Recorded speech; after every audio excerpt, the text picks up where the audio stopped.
स्वागत है दोस्तों अपने YouTube channel IT technical course में। दोस्तों ये एम्प्लॉयबिलिटी स्किल क्लास है और हम लोग एम्प्लॉयबिलिटी स्किल में मॉड्यूल नंबर 4 कर रहे थे, जो कि चैप्टर का नाम है कम्युनिकेशन। जिसमें से एक क्लास हो चुकी है, यानी जिसमें से हम लोग 15 क्वेश्चन कर चुके हैं। मॉड्यूल नंबर 4 का पार्ट बी है, जिसमें से आज भी आपको इसमें से 15 क्वेश्चन मिलेंगे। चैप्टर का नाम था कम्युनिकेशन।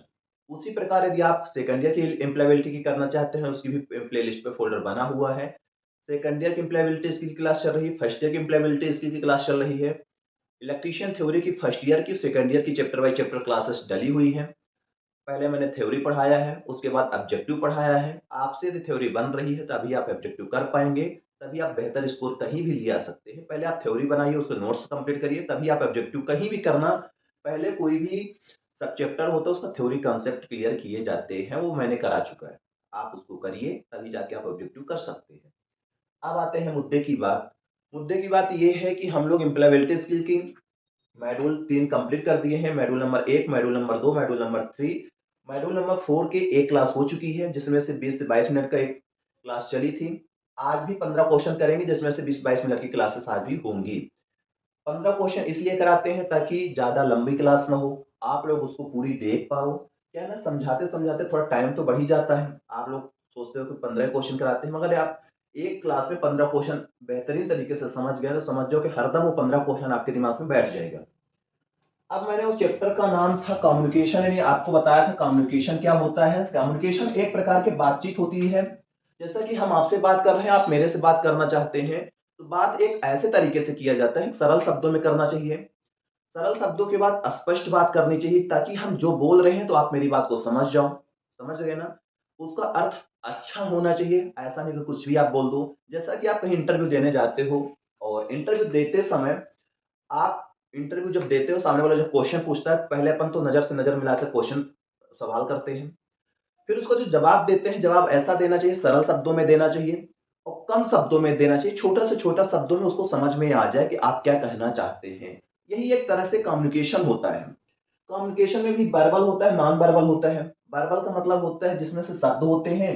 नॉन वर्बल का मतलब होता है जिसमें से शब्द को यूज नहीं किए जाते हैं। जैसे मैं आपको इशारा कर रहा हूँ, तो मतलब इसमें शब्द नहीं है। हम इशारे समझ रहे हैं, तो आप समझ रहे हो कि बोल रहा क्या है, कैसे हो, मतलब ऐसे कर रहे हैं, मतलब बोल रहे हो, समझ रहे हो आप कि हमें हेलो हाय बोल रहा है। ये होता है नॉन वर्बल।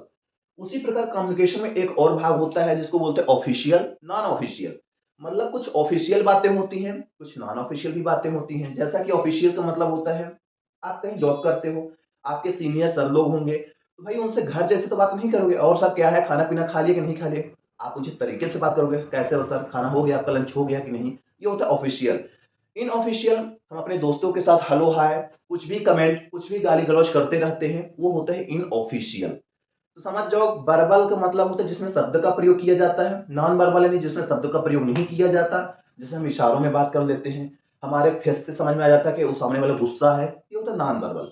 उसी प्रकार ऑफिशियल, ऑफिशियल मतलब आधिकारिक रूप होता है।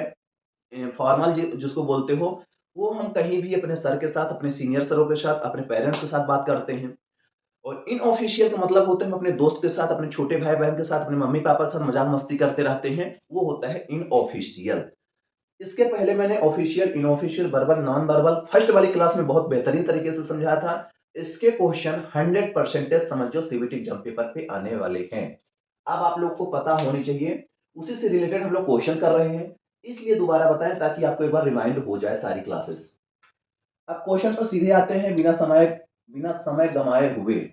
है कि which is not a type of non verbal communication. ऐसा कौन सा प्रकार है जो नॉन वर्बल का है, गैर मौखिक का प्रकार है। यानी चार ऑप्शन आपके पास दिए हैं, जिसमें से पूछ रहा है कि नॉन वर्बल का ऑप्शन बताओ आप कौन सा है। मैंने आपको इंट्रोडक्शन भी बता चुका हूं कि नॉन वर्बल क्या है, वर्बल क्या है, फॉर्मल क्या है, इनफॉर्मल क्या है। इसी से रिलेटेड बार बार क्वेश्चन उठे जा रहे हैं। आप लोग यदि वो नहीं समझ पा रहे हो तो मुझे कमेंट करके बताइए, मैं दोबारा समझा दूंगा।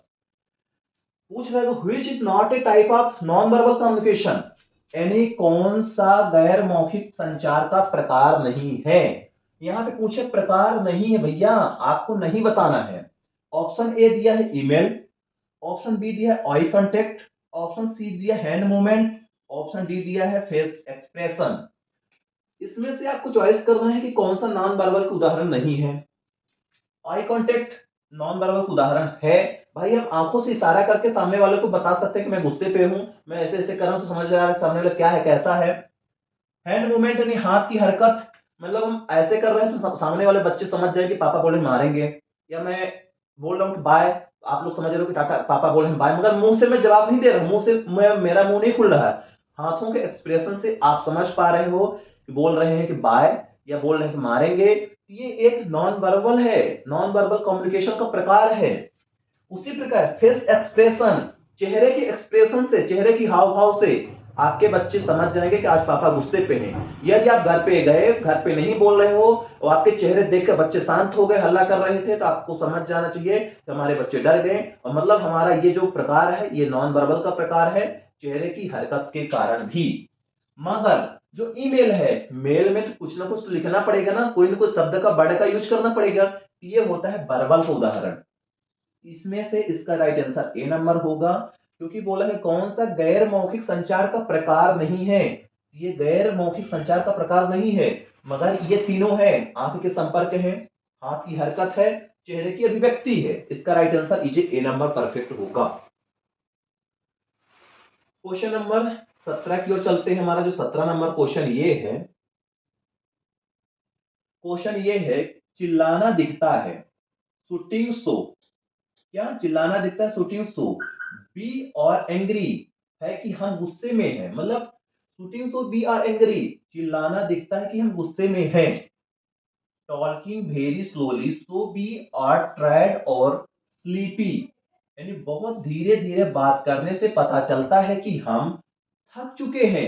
यानी यदि हम बहुत धीरे धीरे बात करने लगे आपसे, तो आपको लगा कि सर थक गए हैं, बहुत स्लो पढ़ा रहे हैं, ऐसा कुछ नहीं है। What part of non verbal communication, या नींद आ रही है, गैर मौखिक संचार का कौन सा हिस्सा हमें इसे समझने में मदद करता है। मतलब एक इंसान है, अब वो थोड़ा धीरे बोल रहा है और आपको ऐसा लग रहा है नींद में है, या वो चिल्लाना दिखता है, तो ये जो उसके प्रकार हैं कि कौन सी प्रकार का कम्युनिकेशन है, ये चीज पूछ रहा है। यदि आपको ऐसा लगता है किसी व्यक्ति में, तो आप बता सकते हो क्या कि ये किस प्रकार का कम्युनिकेशन है, वर्बल कम्युनिकेशन है कि नॉन वर्बल प्रकार का कम्युनिकेशन है। अब जैसे पहला है सिंपल मुस्कुराना, दूसरा है हैंड मूवमेंट्स, तीसरा है टोन ऑफ वॉइस, चौथा है एनी मूवमेंट। आवाज के लहजे से आपको पता चल रहा है कि सामने वाला थक चुका है। लिखा है गौर गैर मौखिक संचार का कौन सा हिस्सा हमें इसे समझने में मदद करता है। इसमें से ये पता चलता कि आप थक चुके हो, आपकी आवाज के लहजे से ये सारी हरकतें हमें पता चल रही हैं। इसका right answer C number perfect होगा। क्वेश्चन नंबर 18 है, distance between yourself and the other person is called. आपने और दूसरे व्यक्ति के बीच की दूरी कहलाती है। हमारे और हमारे जो छात्र हैं उनके जो बीच की दूरी कहलाती है क्या, staple distance, relation distance, informal distance, close distance. इसका राइट आंसर होगा ए नंबर, यानी एक स्थानिक दूरी होती है। जैसा कि मैं भोपाल पे रहता हूँ, कुछ हमारे बच्चे रायसेन जिले में रहते हैं, कुछ इंदौर जिले पे रहते हैं। इससे ये पता चलता है कि हमारे आसपास रहते हैं, तो ये एक प्रकार के स्थानिक दूरी कहलाती है। क्या कहलाती है, स्थानिक दूरी। इस प्रकार की डिस्टेंस को कहते हैं। क्वेश्चन नंबर 19वां है। क्वेश्चन ये है कि सैमुअल सैमुअल प्रतिदिन अपने सहकर्मी जेरी से कार्यालय में मिलता है। Samuel meet his coworker Jerry every day in office. Samuel एक लड़का है, डेली अपने साथ में जो काम करने वाले दोस्त हैं उनसे डेली मिलता है। When we are with a co-worker, we should not stand। मतलब जब हम किसी अपने काम करने वाले साथियों के साथ मिलते हैं, तो हमें हमें खड़ा या बैठना नहीं चाहिए। क्या, वही बोल रहा है। Samuel meets this co-worker Jerry every day in office. Samuel प्रतिदिन अपने सहकर्मी जेरी से कार्यालय में मिलता है। जब हम किसी सहकर्मी के साथ होते हैं, तो जब हम किसी अपने काम करने वाले के साथ होते हैं, तो हमें खड़ा या बैठना नहीं चाहिए, ज्यादा समीप। क्या, ऐसा नहीं कि चपक जाओ भैया अपने दोस्तों के साथ, अपने काम करने के वाले के साथ। इतना ऑप्शन जो दिया है, ना तो बहुत दूर होना चाहिए, ना तो न्यूनतम दूरी होनी चाहिए, कभी नहीं खड़ा होना चाहिए, ऑप्शन गलत है। मगर जो टू क्लोज, बहुत समीप चिपकने की आवश्यकता नहीं है, क्योंकि यहाँ पे पूछा है कि बैठना या खड़ा नहीं होना चाहिए। क्या बहुत क्लोज, ना कि आप सट के बैठो, ना तो बहुत चिपक के खड़े हो, ये गलत तरीका है। तो यहीं पे पूछा है कि उसे क्या नहीं करना चाहिए, उसको बहुत समीप खड़े होने की आवश्यकता नहीं है, अपने जो दोस्त हैं, जो उसके साथ काम करने वाले हैं, उनके साथ। इसका राइट आंसर ए नंबर सही होगा। 20वां क्वेश्चन है, चेरी एक साक्षात्कार के लिए जा रही है, उसे क्या नहीं करना चाहिए? Cherry is going for a interview, cherry जा रही इंटरव्यू देने के लिए। What what should see not do, cherry एक इंटरव्यू देने जा रही है, उसे क्या नहीं करना चाहिए? भैया आपको मालूम होना चाहिए। Wear formal dress, formal dress पहन लेने चाहिए, बिल्कुल पहन सकती है। Apply too much makeup of perfume, क्या वो परफ्यूम लगा सकती है बहुत ज्यादा? बिल्कुल नहीं। टेक हर रिज्यूम, सही बात है, रिज्यूम तो लेकर जाना पड़ेगा भैया। टेक हर रिज्यूम, उसको बायोडाटा लेकर जाना पड़ेगा, सही है। वेयर क्लीन क्लोथ, साफ कपड़े पहन के जाना चाहिए। यहाँ पे पूछा है उसे क्या नहीं करना चाहिए, उसको क्या नहीं करना चाहिए, उसको बहुत ज्यादा मेकअप, परफ्यूम, होठलाली, आईब्रो, ये कुछ लगा के नहीं जाना चाहिए। कुछ लड़कियां हमने देखा, मेरे यहाँ भी इंटरव्यू देने आती हैं, पता नहीं क्या आंखों में कलर लगा लेंगी, ओंठों में पता नहीं कौन सा कलर का डिजाइन बना लेंगी, इतना ज्यादा मेकअप कर लेती है कि लगता है कि यहाँ पे बस शादी में ही आई है। तो यदि आप इंटरव्यू देने जाते हो तो आपको ज्यादा मेकअप की जरूरत नहीं है, ज्यादा परफ्यूम लगाने की जरूरत नहीं है, ज्यादा तामझाम करने की जरूरत नहीं है। कुछ लड़के भी जाते हैं तो ऐसे बाल बना के जाते हैं, ऐसे सेविंग रख के जाते हैं, कानों में बालियां पहन के जाते हैं, लगता है कि डॉन है, हीरोपंती दिखाने जा रहे हैं। वहां शूटिंग के लिए सिलेक्शन लेने गए हैं। भाई आप कहीं भी ज्वाइन नौकरी मांगने गए हो तो आप एक ऐसे व्यक्ति बन के जाओ ताकि आपको सामने वाला नौकरी दे पाए, आपको लगे कि सामने वाले को लगे कि वो गरीब है, उसको नौकरी की आवश्यकता है। ऐसे नहीं कि कहीं कंगन चूड़ा पहन के बिल्कुल हाई फाई रिंग उंग पहन के आप गए, बोले कि मैं इंटरव्यू देने आया हूँ सर, मुझे नौकरी करनी है। ऐसे में सिलेक्शन नहीं होता, ज्यादा ना परफ्यूम लगाने से होता है, ज्यादा ना मेकअप करने से होता है। आप एक फॉर्मल कपड़े पहन के जाओ, आप अपना रिज्यूम ले लो, आप एक डिसिप्लिन पे जाओ, तो आपका सिलेक्शन जरूरी है। अभी फिलहाल इसका राइट आंसर बी नंबर होगा, ज्यादा इसमें समय गंवाने की जरूरत नहीं है। आप लोग ज्यादा होशियार हो मेरे से, ठीक। क्वेश्चन नंबर 21 की ओर चलते हैं। You can speak to your friend, आप अपने दोस्तों से बात कर सकते हैं। पहला है फॉर्मली यानी औपचारिक, बी है इनफॉर्मली अनौपचारिक, तीसरा है क्वेलिटी यानी चुपचाप, चौथा है नॉन कोई नहीं।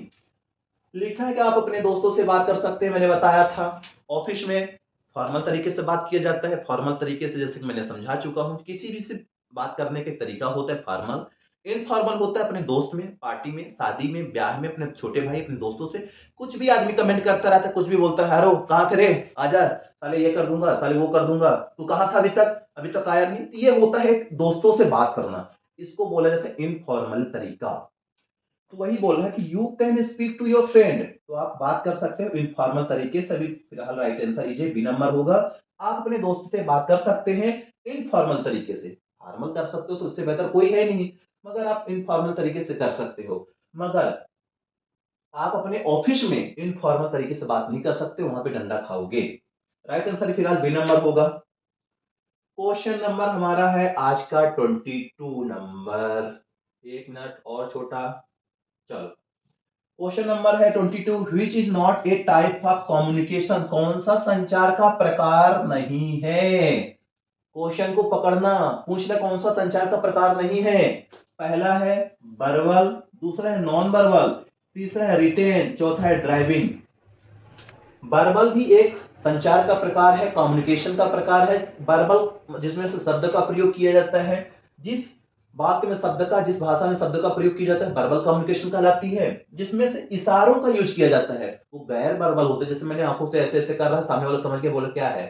जैसे मैंने बाय किया, सामने वाला समझ, मैं मुंह से नहीं बोला, मैंने ऐसे कर दिया, ऐसे कर दिया, समझ गया बाय कर रहा है। ये गैर मौखिक है, नॉन वर्बल है।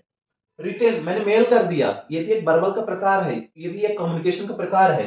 मैंने मेल करके किसी भी संगठन, किसी भी ऑफिस में, किसी भी जगह जॉब के लिए जा सकता है, इंटरव्यू के लिए रिज्यूम भेज सकता हूँ, मेल कर सकता हूँ। ये एक प्रकार का कम्युनिकेशन ही है। तो ये इसमें से जो नहीं है, इसमें से डी नंबर होगा, क्योंकि यहाँ पे आपसे पूछा है not a type of communication, संचार का कौन सा प्रकार नहीं है। इसका right answer D number perfect होगा। क्वेश्चन नंबर 23 की ओर चलते हैं। 23 है formal communication is use it. औपचारिक संचार का उपयोग कहां पे किया जाता है? Formal communication is use it, मतलब औपचारिक जो कम्युनिकेशन होती है, औपचारिक जो संचार होती है, इसका यूज कहां पे करते हैं?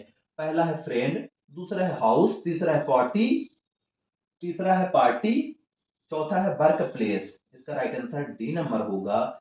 जो फॉर्मल कम्युनिकेशन होती है, जो फॉर्मल तरीके से हम लोग कहीं बातचीत करते हैं, वो करते हैं अपने जहां पे जॉब करते हैं, वर्क प्लेस, कार्यस्थल पर। भाई फ्रेंड के साथ है तो हम लोग औपचारिक भी बात कर सकते हैं, इनफॉर्मल भी बात कर सकते हैं। साले कहाँ गए थे, अभी तक तू आया नहीं। घर पे बात कर सकते हैं छोटे भाई बहन से, शादी पार्टी में कर सकते हैं। ये एक इनफॉर्मल तरीके हैं। मगर वर्क प्लेस, जहाँ पे आप काम करते हो, जहाँ पे आपकी जॉब है, वहां पे आपको फॉर्मल तरीके से ही बात करना पड़ेगा, वहां पे फॉर्मल तरीका ही अपनाया जाता है। तो आपसे पूछा गया है कि फॉर्मल तरीका हम कहाँ पे बात कर सकते हैं, तो आप ऑफिस लगा दोगे। ठीक, इसका राइट आंसर डी नंबर हो जाएगा। क्वेश्चन नंबर है 24 नंबर भैया। 24 नंबर है विनोद अपने कार्यस्थल पर अपने नए मैनेजर से मिले। Vinod meet this new manager at his work place. He had to himself first time. वह पहले खुद को करना पड़ा। भाई विनोद अपने नया मैनेजर आया था, जहां पे विनोद काम करता है वहां पे एक नया मैनेजर आया था। अब वो विनोद फर्स्ट टाइम पे मिला, तो कैसे मिलेगा, किस व्यवहार से मिलेगा? पहला है ऑप्शन यानी थैंक्स यानी धन्यवाद की कोई जरूरत नहीं, भाई मैनेजर को हम धन्यवाद बोलने की, प्रशंसा करने की कोई आवश्यकता नहीं है। बी नंबर है इंट्रोडक्शन यानी इंट्रोड्यूस, ये लग रहा सही है।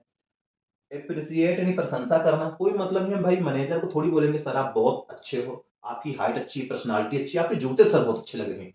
आपको बोलने का कोई मतलब नहीं है, आप बिल्कुल नहीं बोलोगे। तारीफ करने की भी कोई जरूरत नहीं है।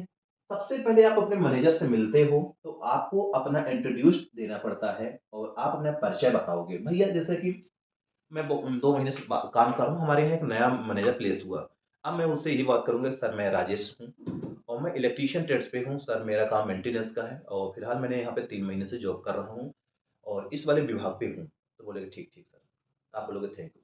अब ये नहीं कि भाई सर आप कहाँ से आए हो, बहुत अच्छे लग रहे हो, सर आपके जूते बहुत अच्छे लग रहे हैं, सर आपके कपड़े बहुत अच्छे लग रहे हैं, ये कोई मतलब नहीं। बस आपको इंट्रोड्यूस करना है ताकि पहचान बन जाए, ताकि कभी भी आपको प्रमोशन हो, कभी भी आपको लीव लेना हो, तो कभी आपको कुछ काम पड़े तो आपको सामने वाले मैनेजर पहचान जाए कि हाँ यही राजेश है, ये काम करता है, उस विभाग में काम करता है, 3 महीने से काम कर रहा है, तो वो अपना परिचय दे चुका मुझे। ये एक आंसर होगा, B number perfect, right answer is B number होगा। 25वां क्वेश्चन है जब भी हम संवाद कर रहे हो तो हमें उचित कपड़े पहनना चाहिए। Whenever we are communication, we have to be dresses properly. अपनी हाव भाव बनाए रखना चाहिए। मेंटेन और बॉडी लैंग्वेज एंड मेंटेन, और यहाँ पे और दिया है। भाई जब भी हम इंटरव्यू दे रहे हैं तो हम अपने उचित कपड़े पहन के जाएं, अपनी हाव भाव और बॉडी को प्रॉपर मेंटेन करके रखें, साथ में ऑय कांटेक्ट बना के रखना है। यहाँ पे लिखा है और ऑय कांटेक्ट, यहाँ पे आई कांटेक्ट हो जाएगा। Right answer is C number सही होगा। कुछ लड़के जैसे कि इंटरव्यू देने जाते हैं, हमारे यहाँ भी आते हैं, हम भी इंटरव्यू कराते हैं। आप यहाँ पे आते हैं, मैंने कॉल बुलाया आइए, ऐसे आके कुर्सी में बैठते हैं जैसे हमारे बाप वही हो साले, मतलब ऐसे लगता है बॉस वही वो हमारा इंटरव्यू लेने आए हैं। भाई आप आए हो तो आप पूछ सकते हो सर क्या मैं बैठ सकता हूँ? जी बैठ जाइए। फिर उसके बाद उनका कपड़े का पहनने का लहजा जो होता है इतना गंदा होता है कि लगता है कि ये शादी में आए हैं, मैच खेलने आए हैं या गुंडेगर्दी करने आए हैं, कुछ समझ में नहीं आता। जॉब लेने की तो बातें छोड़ दो, लगता है कि हमें जॉब देने आए हैं। फिर इसके बाद कुछ भी सवाल करोगे, नाम बताएं सर, मेरा नाम मनीष है, मैं सर आईटीआई किया हूँ। जी सर। भाई आप यदि कहीं भी इंटरव्यू देने गए हो तो आपके अच्छा फॉर्मल कपड़े पहन के जाओ, फॉर्मल जूते पहन के जाओ, सामने वाले के पास हाव भाव से बैठो, बॉडी लैंग्वेज अच्छे होने चाहिए और उसका जो जवाब दे रहे हो तो आई कांटेक्ट मिला के देना चाहिए। ये नहीं कि सामने वाला कुछ नाम पूछ रहा, मनीष सर मेरा नाम मनीष, मैं इलेक्ट्रीशियन से आईटीआई की हूँ, बिल्कुल नहीं। आपको बोलना है सर मेरा नाम मनीष पटेल है और मैं इलेक्ट्रीशियन से आईटीआई किया हूँ और मेरा इलेक्ट्रीशियन कंप्लीट हो चुका है, अब मुझे जॉब की जरूरत है सर। भाई आप जब आंख से आंख मिलाकर बात करोगे, सामने वाला आपके क्वेश्चन को पकड़ेगा, आपके जवाब को समझेगा और आपके सब कुछ गुण को समझेगा कि बंदा कितना टैलेंटेड है। कुछ भी सवाल करता है, एनीवन कुछ भी सवाल करता है तो आपको जवाब थोड़ा तरीके से देना है। वही बोल रहा है, जब भी हम संवाद कर रहे हो तो हमें उचित कपड़े पहनना चाहिए, अपनी हाव भाव बनाए रखना चाहिए और अपनी आई कांटेक्ट बना के रखना चाहिए, आंख से आंख संपर्क का बना के रखना चाहिए। राइट आंसर ये सी नंबर परफेक्ट होगा। थक तो जाता हूं इनको पढ़ाते पढ़ाते, मगर ये समझ नहीं पाएंगे। 26 नंबर है, exchange of idea happened through. विचारों का आदान प्रदान के माध्यम से होता है। सबको मालूम है कि विचारों का आदान प्रदान कम्युनिकेशन के माध्यम से होता है, ना कि श्रवण से, ना तो वाचिंग से, ना तो सिंगिंग से। विचारों का आदान प्रदान कम्युनिकेशन यानी संचार के माध्यम से ही होता है। राइट आंसर ये ए नंबर परफेक्ट होगा। क्वेश्चन नंबर 27 है, at work place communication must be follow. कार्यस्थल पर संचार का पालन करना चाहिए। जहां पे आप काम करते हो, जहां पे आपकी नौकरी है, वहां पे जो आपकी बातचीत है, जो आपके बातचीत करने का लहजा है, वहां पर बिल्कुल सी 6 CS यानी एक नियम है, एक रूल है। वर्क प्लेस पर इसी रूल पर काम करना चाहिए, इसी रूल पर आपसे आपको बात करना चाहिए। जैसे कार्यस्थल पर संचार का पालन करना चाहिए, CCS का पालन करना चाहिए। एक ये रूल है, संगठन ने इन्होंने बनाया था। जैसा कि CCS का रूल में आप गूगल कर लेना, आपको बहुत अच्छे अच्छे पॉइंट मिल जाएंगे। जैसा कि आपका काम करने का तरीका अच्छा होना चाहिए। वर्क प्लेस यानी सहकर्मी, को-वर्कर, जो आपके साथ काम करने वाले हैं, उनसे बातचीत करने का आपका लहजा अच्छा होना चाहिए। काम करते करते आपने किसी भी प्रकार का नुकसान ना करो, सावधानी से करो, जल्दी करो। ये कुछ रूल अपनाए थे। इस रूल को आप लोग थोड़ा गूगल कर लेना। अभी मुझे परफेक्ट 6 के 6 नहीं मालूम है, इसलिए मैं थोड़ा सा हिंट दिया हूं। आप लोग इसको देख लेना, मगर अभी फिलहाल इसका राइट आंसर सी नंबर होगा। क्वेश्चन नंबर 28 है, ऑर्गेनाइजेशन कम्युनिकेशन मेनली थ्रू। संगठन मुख्य रूप से के माध्यम से संचार करते हैं। बड़े बड़े जो ऑर्गेनाइजेशन होते हैं, जैसे कॉलेजेस, यूनिवर्सिटी, बड़ी बड़ी कंपनी, बड़ी बड़ी हॉस्पिटल, बड़े बड़े जो विभाग हो गए, वो जो अपना बात है, जो आदान प्रदान करते हैं, कम्युनिकेशन आदान प्रदान करते हैं, तो एक उनके पास माध्यम होता है। वो माध्यम है ईमेल माध्यम। ना कि वो पत्र लिखते, ना कि वो प्रोजेक्ट का काम करते, ना तो यूनिफॉर्मली वर्ड का यूज करते हैं, यानी अपरिचित शब्द का भी यूज नहीं करते। भाई बड़े बड़े जो ऑर्गेनाइजेशन होते हैं, सीधे दूसरे ऑर्गेनाइजेशन को मेल लिखते हैं। जैसे मेरा कॉलेज है, मैं दूसरे कॉलेज को मेल लिखूंगा कि सर मेरे यहाँ 180 बंदे हो गए हैं, आपको यदि एडमिशन चाहिए तो हमारे यहाँ से संपर्क कर सकते हो। मैंने उसको मेल कर दिया। ये होता है बड़े बड़े ऑर्गेनाइजेशनों में, मेल टू मेल बात की जाती है। इस प्रकार के कम्युनिकेशन को संगठन में मुख्य रूप से इसी प्रकार के कम्युनिकेशन का यूज किया जाता है, ईमेल का यूज किया जाता है। Right answer B number perfect होगा। क्वेश्चन नंबर 29 है, लिखा है, सूर्य और उसकी 10 सदस्य की टीम एक बैठक में है। सू- Surya and his team of 10 member are in a meeting. Surya is speaking in Hindi, 6 member in this team. मतलब सूर्य हिंदी में बोल रहा है, उनकी टीम में 6 सदस्य हिंदी समझते हैं। Understand Hindi 4 member, do not understand Hindi. मतलब 4 सदस्य हिंदी नहीं समझते। What should Surya not do. Surya को क्या नहीं करना चाहिए। तो सूर्य को क्या लिखा कि अपनी टीम से मुलाकात नहीं करनी चाहिए, करनी चाहिए। बात करते हुए करने चाहिए। हटाना 4 सदस्यों को नहीं, बिल्कुल नहीं करना चाहिए। मगर ये करना चाहिए कि हिंदी में नहीं बोलना चाहिए। स्पीकिंग हिंदी। सूर्य को क्या नहीं करना चाहिए, तो हिंदी में नहीं बोलना चाहिए। सूर्य को ये काम करना पड़ेगा, तभी तो सबको समझ में आएगा। सब इंग्लिश वाले सारे, सबको समझा दो इंग्लिश में। 6 4 10 10 इंग्लिश मार दो बना। क्वेश्चन नंबर 30 है भैया, बीसू को अपने प्रबंधक को कुछ मुक्त आधिकारिक दस्तावेज भेजने हैं। बीसू has to send some secret official document to his manager. How should he not send. कैसे उसको सेंड नहीं करने चाहिए, उसे कैसे नहीं भेजना चाहिए भैया। पहला है व्हाट्सएप, एक मिनट पीछा के बैठो क्या रे। WhatsApp, email, speed post directly meet this manager and.